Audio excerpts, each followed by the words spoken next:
Selamat sejahtera kepada semua. Kami dari kumpulan 1 ingin membentangkan tentang pengaruh tamadun Cina terhadap etika kehidupan masyarakat Malaysia. Tamadun Cina juga dikenali sebagai tamadun Huanghe adalah antara yang terawal wujud di muka bumi ini. Tamadun Cina juga merupakan tamadun yang terbesar selain tamadun Islam dan tamadun India. Tamadun Cina merupakan salah satu tamadun yang kaya dengan penciptaan dan penemuan sains. Akibat migrasi orang Cina ke Tanah Melayu, secara tidak langsung mereka akan juga membawa masuk budaya Cina, perkembangan sains dan teknologi melalui aktiviti harian dan interaksi bersama masyarakat tempatan. Ini telah menjadi norma masyarakat Tanah Melayu dan kini Malaysia yang kita kenali. Salah satu sumbangan tamadun Cina kepada Malaysia adalah perkembangan dalam ilmu sains. Golongan cerdik pandai Cina mula meneroka alam dan memperkembangkan ilmu pengetahuan mereka. Antara bidang-bidang utama perkembangan ilmu sains ialah bidang perubatan, matematik, astronomi, fizik dan biologi. Bidang sains yang terdapat di negara kita ini juga lahir hasil dari pengaruh tamadun yang lain, dan ini akan dibincangkan sebentar lagi. Untuk bidang perubatan, perkembangan bidang perubatan Cina telah bermula sejak 10,000 tahun dahulu. Manakala kaedah akupuntur iaitu acupuncture pernah diamalkan oleh masyarakat Cina dengan menggunakan serpihan tulang yang ditajamkan sebelum peralatan digital. Amalan-amalan perubatan Cina juga diperoleh dari karya-karya tulisan oleh pengamal perubatan Cina. Bidang perubatan Cina mempunyai berkaitan dengan konsep Yin dan Yang. Ini kerana ketidakseimbangan kedua-dua unsur itu membawa kepada penyakit. Darah dikaitkan dengan Yin dan nafas dikaitkan dengan Yang. Cina telah membuat beberapa kajian mengenai beberapa aspek tumbuhan. Sebagai contoh, iodin dalam rumput laut dapat mengubati penyakit berguk. Dan seterusnya, untuk bidang matematik, salah satu karya matematik tertua Cina iaitu Zhou Bi Suan Jing yang merupakan salah satu daripada bukti rekod pertama teorem Pythagoras. Zhou merujuk kepada dinasti Zhou, Bi merujuk kepada Norman jam matahari. Suan Jing telah dilampirkan pada masa kemudian untuk menghormati pencapaian buku dalam matematik. Karya kedua ialah Jiu Zhang Suan Shu yang mengandungi 9 bab mengenai kira-kira ukuran dan beberapa teori matematik. Semasa dinasti Tang, matematik telah dimasukkan dalam peperiksaan. Ia membentangkan pendekatan matematik mencari kaedah paling umum untuk menyelesaikan masalah yang mungkin berbeza dengan pendekatan daripada ahli matematik Yunani. Antara ahli matematik Cina yang terkenal ialah Liu Hui, Zhu Shijie dan Li Zi. Kajian astronomi oleh orang Cina mempunyai kaitan dengan kepercayaan kepada alam ini sebagai makhluk yang hidup. Dalam kepercayaan roh nenek moyang, mereka mengadakan upacara pemujuan nenek moyang dan mempunyai kepercayaan bahawa jika anak cucu yang melakukan perkara tidak baik, maka nenek moyang mereka akan marah dan menurunkan malapetaka. Seterusnya, orang Cina mengkaji astronomi untuk keperluan mengadakan kalender Cina yang adalah salah satu sistem yang paling awal, maju dan tepat berbanding.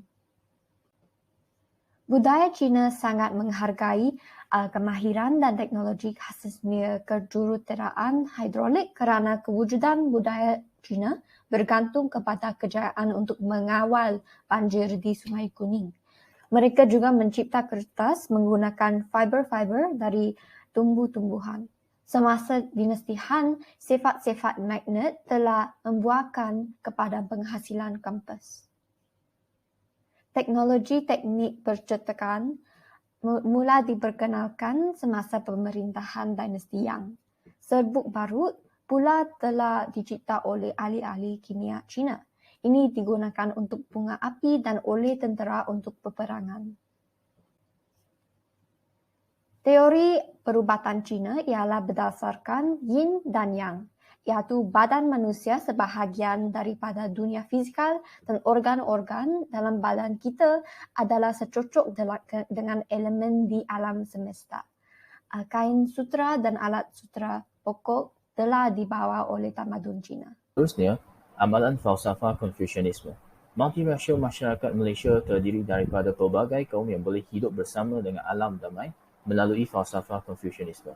Falsafah Konfusianisme ini telah diasaskan oleh Kongfuzi, tokoh peradaban Cina yang bertujuan untuk meningkatkan moral dan menjaga akhlak setiap manusia.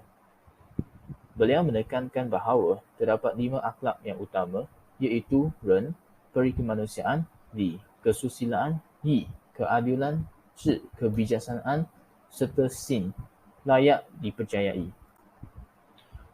Dalam mewujudkan masyarakat yang bersatu padu dan harmoni, ajaran Konfusianisme menitik beratkan kejujuran dan kebaikan melalui 5 hubungan utama, iaitu hubungan bapa dengan anak, hubungan suami dengan isteri, hubungan saudara tua dengan muda, hubungan raja dan pegawai, serta hubungan sesama sahabat.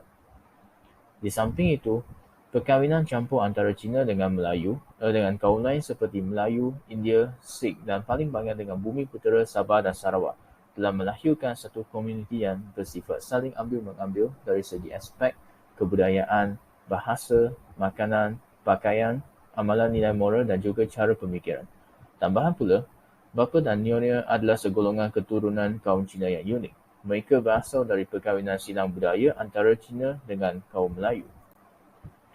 Dari segi aspek bahasa Cina pula, terdapat lebih kurang 341 patah perkataan bahasa Melayu dipinjam daripada bahasa Cina. Kata pinjaman tersebut mungkin mengalami sedikit banyak perubahan dari segi bentuk, bunyi dan makna selepas dipinjam masuk ke bahasa Melayu. Dialek utama bahasa Cina yang menjadi bahasa sumber pinjaman ialah dialek Hokkien. Hal ini berlaku kerana suku kaum Hokkien banyak terlibat dalam perniagaan dan interaksi mereka dengan masyarakat Melayu yang sudah lama berlaku. Contohnya, Pimpong dan Tanglong. Bagi perayaan pula, kaum Cina mempunyai pelbagai perayaan yang boleh disambut. Antaranya ialah Tahun Baru Cina. Masyarakat Malaysia berketurunan Cina merayakan Tahun Baru Cina pada hari pertama dalam kalender Cina, iaitu pada Januari atau Februari setiap tahun. Seterusnya, perayaan Kuih Bulan ataupun Tanglong, perayaan Tanglong. Sejarah perayaan Kuih Bulan dikatakan bermula sebagai menyambut kemenangan orang Cina kalahkan Mongol pada akhir pemerintahan dinasti Yuan, zaman dulu kala. Akhir sekali, perayaan Qingming. Qingming merupakan salah satu perayaan tradisi yang biasa disambut oleh masyarakat berketurunan Cina untuk memperingati dan membersihkan kawasan tanah perkuburan nenek moyang, termasuk ahli keluarga yang telah meninggal dunia.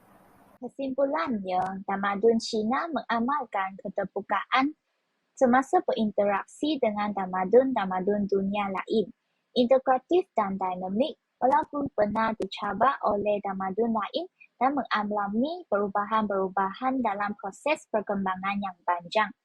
Warisan dan pengajaran tamadun Cina masih dipelihara dan diaplikasikan pada masa sekarang. Hubungan antara masyarakat Malaysia yang mempunyai etika yang berbeza adalah baik. Mereka telah membina ikatan dan hubungan sosial yang sudah merentas kumpulan etnik masing-masing. Oleh itu, kesepatuan sosial lebih terbina di kalangan rakyat berbagai etnik. Jabatan Perpaduan Negara dan Integrasi Nasional mendapati indeks perselisihan etnik hanya berada pada tahap 2% per 1,000 penduduk. Ini bermakna realiti sosial hubungan etnik di Malaysia adalah aman dan harmoni. Dalam membina peradaban bangsa Malaysia menjelang tahun 2022, apa yang pasti ialah kita perlu memperkasakan dan menjadi budaya dan nilai luhur yang wujud dalam diri sebagai teras kepada pembentukan dan pembinaan bangsa Malaysia dan negara Malaysia. Ini pembentangan dari kumpulan 1. Sekian, terima kasih.